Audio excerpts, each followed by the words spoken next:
এই রমজানের ইফতারিতে হোক কিংবা বিকেলের নাস্তায় মুচমুচে বেগুনি খেতে কার না ভালো লাগে।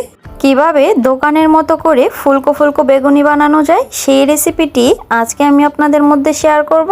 বেগুনি তৈরি করার জন্য প্রথমে আমি 2 কাপ বেসন নিয়ে নিলাম। বেসনের পরিমাণ মতো লবণ দিয়ে দিলাম।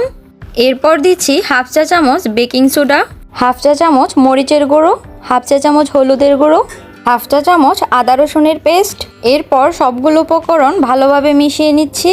ভালো করে মেশানো হয়ে গেলে অল্প অল্প করে পানি দিয়ে মিশ্রণটাকে রেডি করে নিতে হবে। এখানে আমি কুসুম গরম পানি নিয়েছি, আপনারাও চেষ্টা করবেন কুসুম গরম পানি অ্যাড করার জন্য। এতে করে মিশ্রণটি খুবই স্মুথ এবং সফট হবে।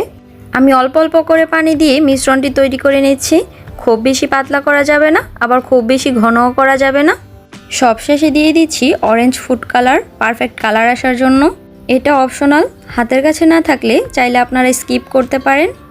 এভাবে করে ভালো করে মিশিয়ে নেওয়ার পর পারফেক্ট হয়েছে কিনা যেভাবে বুঝবেন, এভাবে একটি হাতের আঙুলের সাহায্যে মিশ্রণটি আঙুলে নিলেই যখন আঙুলের সাথে ভালোভাবে লেগে থাকবে তখনই বুঝতে হবে পারফেক্ট হয়েছে।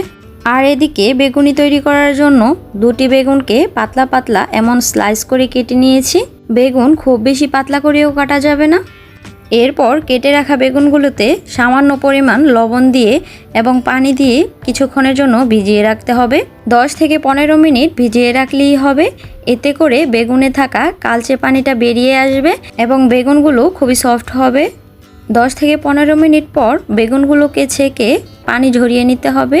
পানি ঝরিয়ে নিলে খুব সহজেই বেগুনের সাথে বেসনের মিশ্রণটা লেগে যাবে। এতে করে বেগুনিটা বানাতেও সুবিধা হবে। এরপর চুলায় একটি কড়াই বসিয়ে দিলাম। কড়াইটা গরম হয়ে এলে দিয়ে দিচ্ছি পরিমাণ মতো তেল। এরপর এভাবে করে বেগুনের সাথে বেসন লাগিয়ে একটি একটি করে কড়াইতে দিয়ে ভেজে নিচ্ছি। একসাথে অনেকগুলো দিয়ে ভাজতে যাবেন না, একসাথে দেওয়ার ফলে অনেক সময় একটির সাথে আরেকটি লেগে যায়। তাই 2-3টে করে ভেজে নিলেই পারফেক্ট হয়। এভাবে করে আমি সবগুলো বেগুনই ভেজে নিচ্ছি। আর মাশাআল্লাহ খুবই সুন্দরভাবে ফুলেছে। রেসিপিটি ভালো লাগলে এভাবে বাসায় আপনারাও ট্রাই করে দেখতে পারেন।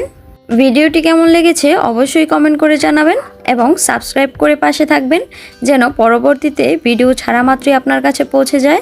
আজকের মতো এ পর্যন্তই। সবাই ভালো থাকবেন। আল্লাহ হাফেজ।